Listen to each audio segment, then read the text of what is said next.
Why is it that if someone donates a kidney, they're a hero, but when I donate 5, I get arrested?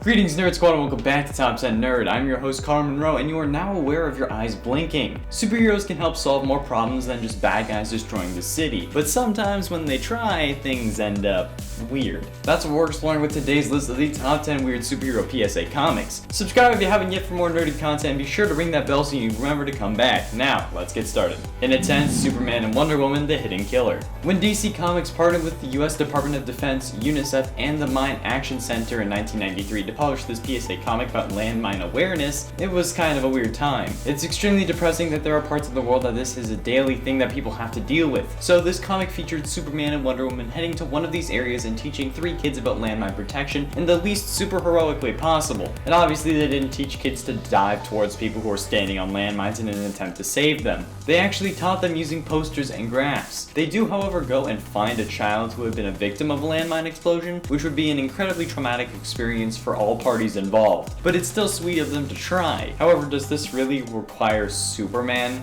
Like, this guy had time to make posters, graphs, and a full 100-slide PowerPoint, but couldn't he just remove all the landmines? I know that's not quite what this is about, but it's still a good question. This guy has X-ray vision. He could be able to just see all the landmines. I think that would have been a more effective use of his time. Like, get rid of him, go fight Lex. And at 9, Spider-Man in the Power Pack. Oh boy, this infamous PSA comic has Marvel banding together with the National Committee for Prevention of Child Abuse and the NEA and was published in 1984. Obviously, this comic isn't about Spider-Man abusing the Power Pack, but actually Peter Parker hears this kid in the apartment next door being abused by his giant babysitter, and when I say giant, I mean like humongous. Spider-Man shows up before it gets too far, but then comforts the boy by telling him about the time he himself got abused by his friend Skip. He doesn't say it was him, but the way it's drawn, it's very clearly a young Peter Parker. The kid then tells his parents, and Spider-Man admits that he was living with the guilt of Skip's abuse until he was able to use it to help another. Fun. The second story in this comic involves the Power Pack trying to find a classmate who ran away from home because her father was abusing her and her mother didn't believe it. They find her and the Power Pack's mother gives her a hotline number that she can call so she can be safe. Thank you, Power Pack.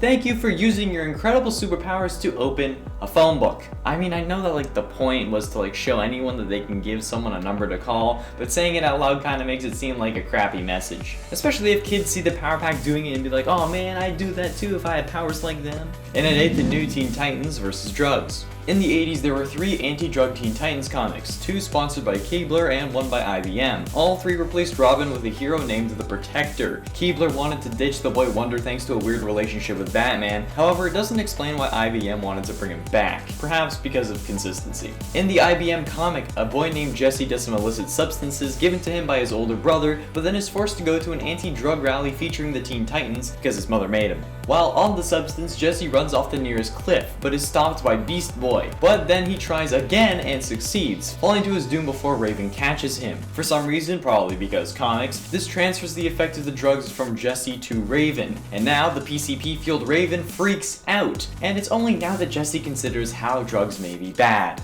and don't actually enlighten us to see the real world. So he decides to stop. Good, because if I ever had to deal with a drugged up Raven in real life, I'd lose it. Be it the superhero or the animal, because like either way, one of them would kick my ass. And at 7, Captain America goes to war against drugs. The FBI-sponsored PSA comic released in 1990 has somewhat of a misleading title since Cap doesn't really fight drugs themselves, just a single kid who does them. He also doesn't really go to war against him, unless you consider war being near a kid who does drugs. The story starts off with a kid named Keith snitching on his buddy Mitch to Captain freaking America. Like, really? I get that drugs are bad, but like, tell your teacher or his parents or your coach or something, sure, but really? Captain America? Well, because of these substances, Mitch ends up bashing someone's head in during a baseball game, which gives him the wake-up call he needed. Mitch punches his dealer, then never does them again, which was a good thing. Not only because crack is whack, but also because, wait for it, the dealer was actually an alien who wanted to see if he could conquer the human race by getting them hooked on drugs. And they take Mitch as the perfect example for the rest of humanity, so they go home, showing kids that they can only save the world from alien drug dealers with violence, and after they've already bought a load of drugs from aliens and done them. What a wonderful message. And at 6, Supergirl and seatbelt safety. Do you know what you really need to wear when you're flying around the city beating up criminals and aliens alike? Well, yes, underwear, but also a seatbelt. And hey, don't knock the kilt until you try it. Well, in the 80s, Supergirl starred in 2 seatbelt PSAs sponsored by the US Department of Transportation and Honda. In the weirder one, Supergirl is driving 2 random children to an undisclosed location. The kids fall asleep and dream about them driving into a town full of fairy tale characters, all in cars. Hopefully one of them is driving a yellow bug, or I'm gonna be pissed. However, unlike Emma Swan, these characters are terrible drivers. The kids in their dream witness an accident where Humpty Dumpty gets cracked, the big bad wolf runs into the little old woman who lives in a shoe, and Supergirl has to catch 2 of the 3 little pigs after they got thrown out of their car through their trunk after a crash. Yeah. Then the kids wake up, and while it's confusing why Supergirl, who can fly, was driving the kids somewhere, after learning of all this, I just want this to be an episode of the CW show. I'd watch the hell out of Melissa having to chase CGI pigs. Or even real ones, I won't judge. Just give it to me, please. Halfway through number 5, Batman Death of Innocence. This is in all honesty a pretty normal name for a Batman storyline in my opinion, and while the contents may not be normal, I think they should revisit this title because it has one hell of a ring to it. In addition to the Superman and Wonder Woman PSA, DC also made 2 other anti-landmine comics, one starring Superman on his lonesome and Batman Death of Innocence, which is memorable because Batman is just straight up holding a dead kid on the cover. After Wayne Enterprises worker Ted Oberly and his daughter Sarah's friend were killed by landmines, Bruce visits their last location in the previously war-torn nation of Kravia, where he learns about their deaths. He also learns that Sarah was captured by rebels, so Batman rescues her in the standard Batman formula, but as she and Bruce wait for their airplane home, she picks up a toy on the ground, which ends up being a landmine. Since she did this, she ends up exploding, which teaches kids to never pick up their toys. Okay, probably not, but it teaches them not to pick up toys that aren't theirs. That's for damn sure. If I read this as a kid, I would just be horrified and would end up seeing the Joker as a good guy. Like, God. And at 4, Spider-Man Riot at Robot World. Not all PSA comics need to be about tragic events. They can also be about tragic career paths. I jest, of course. The IBM-sponsored comic in honor of the National Engineers Week in 1991 features the most insane but also the best storyline on the list. The purpose of the comic was to get kids interested in an engineering career, and after seeing how much money my uncle has since he's an engineer, it makes me think that I should have listened to the comic. Chose the wrong career path. Not really. To get people interested, they had Peter Parker cover a Robot World exhibition for the Daily Bugle, when Ultron shows up and takes control over the machines, making them attack whoever they can. Spider-Man gets absolutely destroyed until 3 high school students make some kind of remote control for Ultron that ends up shutting him down. Yeah, thanks. That would have been useful literally any other time Ultron showed up. So, thanks Peter for keeping that to yourself. The moral of the story is want to build and then need to fight a giant robot dinosaur with no regard for potential consequences, just like when Ultron was created? Then try engineering. I probably mumbled that, but I can't help it.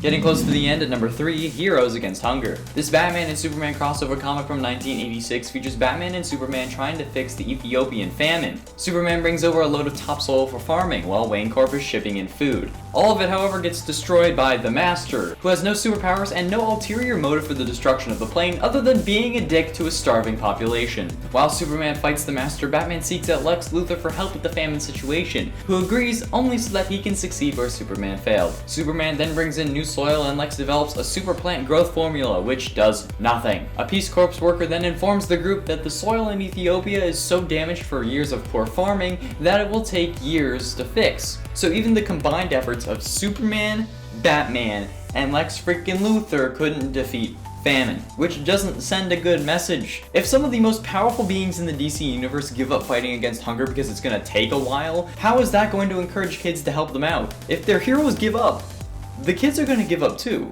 And ultimately at number 2, Captain America meets the asthma monster. A kid named John is so excited to meet Captain America at a mall appearance that he ends up giving himself an asthma attack. At the doctor's, he gets an inhaler and meets Ruth, someone who also has asthma. While all this is going on, a new villain emerges. One whose grand plan to take over the world is to go around to elementary schools and give kids asthma. As if you didn't have enough reason to hate school already. Thanks to their inhalers, Jack and Ruth are immune to the asthma monster's attacks. I guess having asthma already doesn't matter. Furious because of this, the monster heads off to kill their doctor, but Captain America finally steps in, picks up the kids, and explains that he had asthma as a kid, but the super soldier serum cured him, meaning that there was a cure for asthma, but the Red Skull's team destroyed.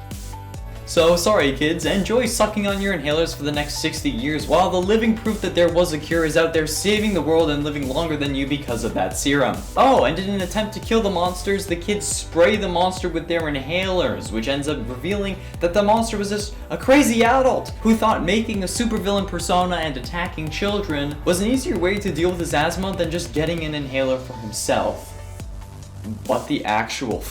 Finally, in at number 1, Spider-Man vs. the Prodigy. Oh boy, is this one of the most legendary superhero PSAs ever? Well, if you didn't know, this 1976 comic features Spider-Man seeing a bunch of non-rich kids getting into a helicopter. Spider-Man then decides to sneak on board because he's suspicious. Already off to a great start. The kids then get taken to a mansion owned by an alien named the Prodigy, whose evil plan is to, wait for it, and you actually need to wait for this one, get teens to have unprotected sex so that he can send the babies back to his home planet for use as slaves. Yeah, you heard me right. This alien teaches that kids can't get pregnant before 15, having sex is the only way to prove that you're a man. He also explains that the only reason adults don't want kids having sex is because of a secret anti-fun agenda, and that pregnancy cures acne. But the dudes are screwed. The Prodigy is about to broadcast a TV program to educate the teens of America about these little known facts. But when the show begins, Spider-Man pops in and rips off the Prodigy's face, revealing he's an alien on camera. Spidey then webs him up, which in this case probably has way more hidden subtext than usual, and no kids ever have sex again. Fun. There we have it, friends, the top 10 weird superhero PSA comics. Which ones did you know of on this list, and are there any that I missed that you feel should have been included? Let me know below, and on your way down, be sure you hit like and subscribe for daily nerdy content and ring that bell so you know when we upload. Thank you all so much for watching. I have been and shall remain Connor Monroe, and I'll see you in another video.